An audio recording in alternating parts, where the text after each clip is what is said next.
right, here we are back on the felt, and it's a scorcher today, but it's a scorcher at Daytona Beach, where we are today with our friend Sethy Poker.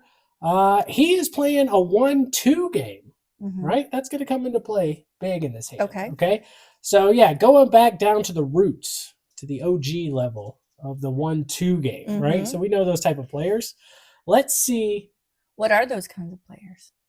They're there just to have a good time, right? They're not starting to learn. Or just starting to learn. Yeah, they're just there to try to hit their hands and make some money. Okay. Right? So let's see if we can navigate this hand with that type of player type.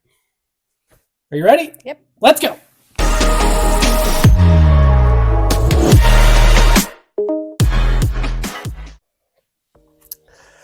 All right, here we are at the 1-2 tables in Daytona Beach.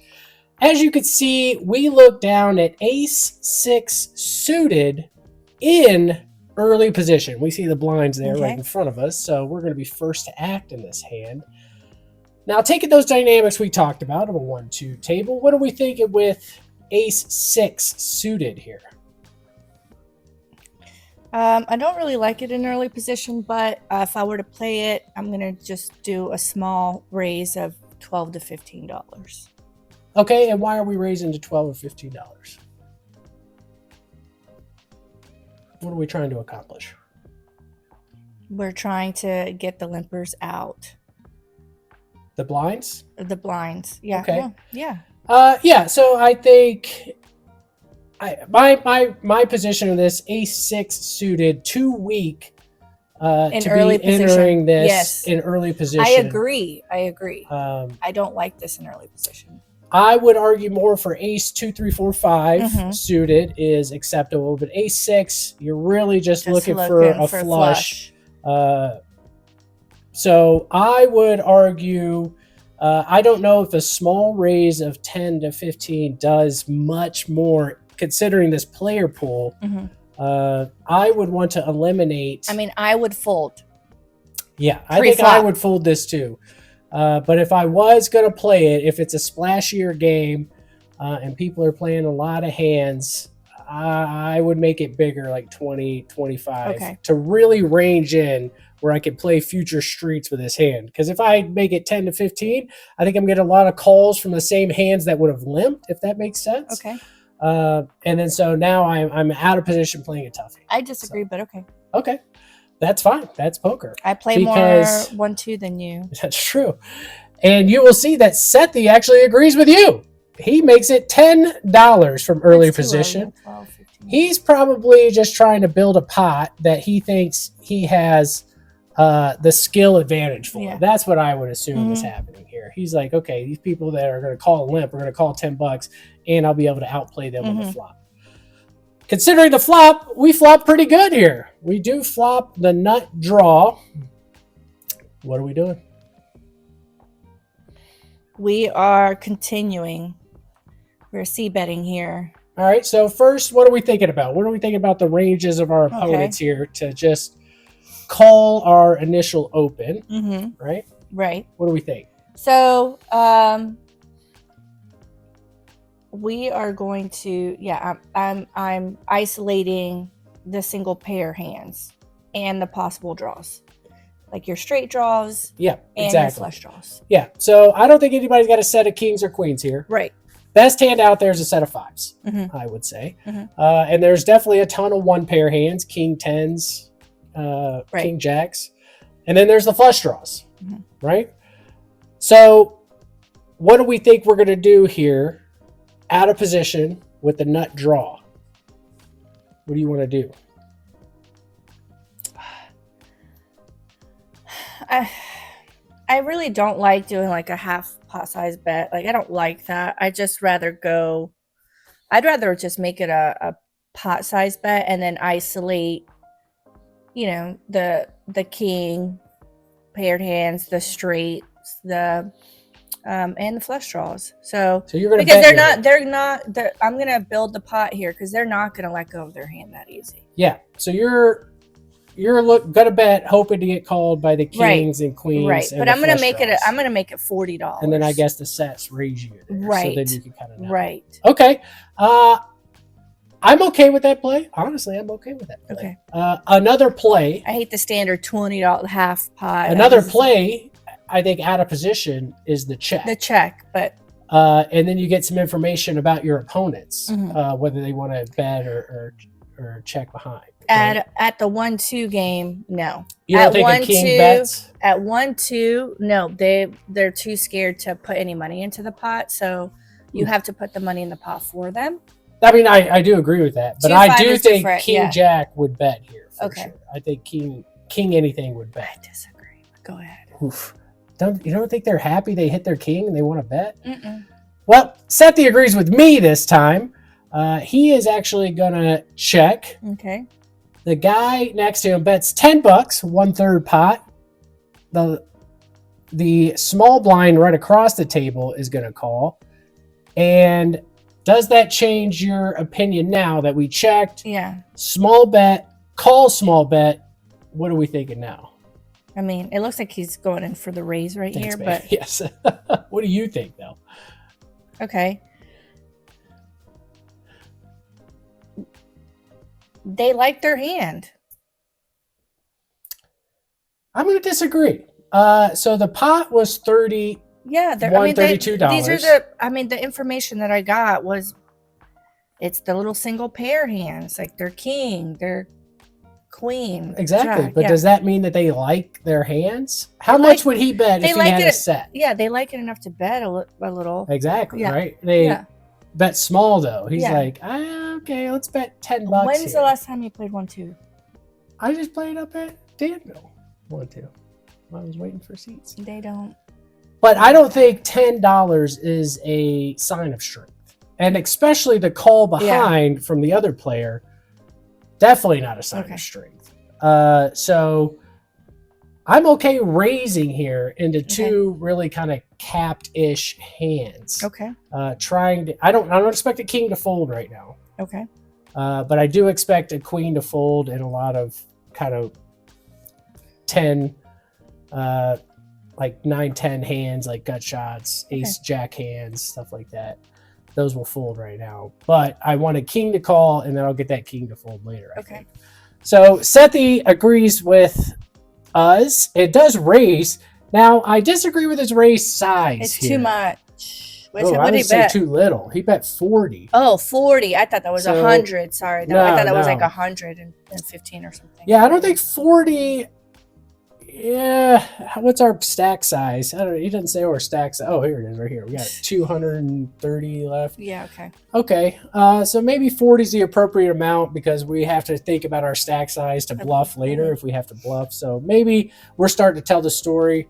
Okay, I'm going to say a little small, but I get it. We're setting up for later. Okay. Let's see what happens.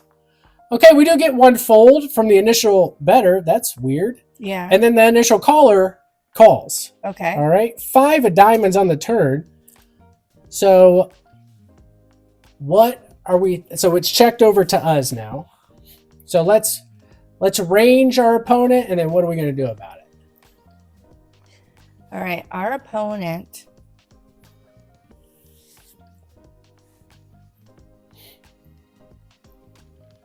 I'm still putting him on like a king something, maybe even king queen, but type of, but he called the raise. So king jack, queen jack, king queen type of hands. So possibly one pair type of hands, flush, still flush draws out there, and maybe a straight draw that wanted to see one more because it wasn't a huge raise. So I think a straight draw could see one more. Okay. So the 5 of diamonds pairs the board. Not a scary card for our opponent here. Obviously doesn't help us out at all. So what do we want to do when it's checked over to us? Do we want to continue our aggression? We got the pot 130. Looks like we got 230 in our stack here. Continue the aggression. So what's our size? On the turn? Yeah, if we're going to continue our aggression. So I'm looking. I can't see what his stack is. Let's assume we're like kind he of the covers same. us. Yeah, let's assume that. What can I get them to fold? How much can I get them to fold? I would say a pot size, but he doesn't have. How much does he have? 200. Yeah, he's got 230. It looks 230. like. Do you think that guy at a 1-2 table is capable of folding a king right now? King Jack. If he showed you King Jack, would you feel comfortable going all in and getting him to fold? Yes. You would. I would not. I do not think a King Jack is folding. No. For our stack. If we both had $500 behind, yeah, maybe. But for 230, and he's already put $50 in there. That's why I think he might call the king. Okay. Right. So if it's a strong king, but what if it's a weak king? I don't think they care. Okay. I think a king is a king is a king, and I don't know. I do not know if they'd be willing to fold a king. I think they would fold a queen. They'd fold their draws if we shoved all in. But the only hand that would fold that we're losing to is like a queen. That's the only hand. So I think I would check back here. Okay. I think I would check back. Okay. And evaluate the river. Okay. Do you agree? Yes, I agree. Yeah, because if you bet anything, you're basically all right. I agree. So, and I got to remember that with this dynamic of a table, like they will call a lot of stuff. Let's see what Sethy decides to do.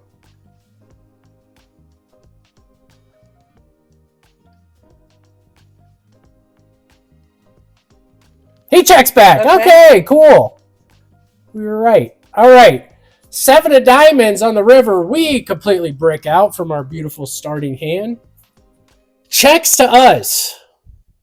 Now, what do we do? Oof. What do you think our opponent has? What hand do we end up with? And what do we want to do?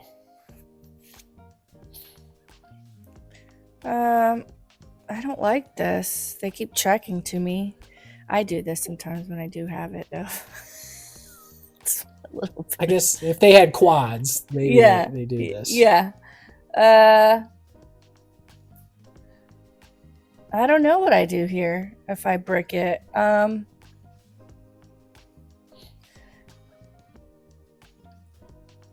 don't know. You just said on the turn, would a king fold here? So I don't think anything folds here. Okay, this is my rationale. No, I still do not think a king is going to fold. Yeah. Right? But I want any pair. Mm-hmm. Now, we do have ace high. We do have showdown value. So we beat all those heart draws, that bucket of heart draws. We beat 10 jack. But I want a queen to fold. Mm-hmm. Right? So, as I said, I don't think a king is folding to an all-in bet, but I think I could choose a size that gets a queen or any middling pair to fold. So, So do you make a pot size bet or over pot, like $150, $160? I think it'd be around $100 to get a queen to fold. I do not think a king is folding, but I think I could get a queen to fold for $100 to $150. And then if I'm wrong and they have a king, you lose I the save. Minimum. Yeah, I save $150, $200 left. So I think that's what I do. And again, this is a 1-2 table, so there are all those weirdo hands that still may be in there that I could get to fold, but I'm specifically targeting a queen here. That's what I would do. I actually don't know what happens here. I recorded this a long time ago, so I'm interested to see what Sethy does. He does have showdown value with the ace. He beats a lot of hands. Maybe he doesn't feel he needs to bet here. So let's see what happens. Oh, he does check back. What do they show? Same hand. The same exact hand, except it was clubs. Yeah. Wow.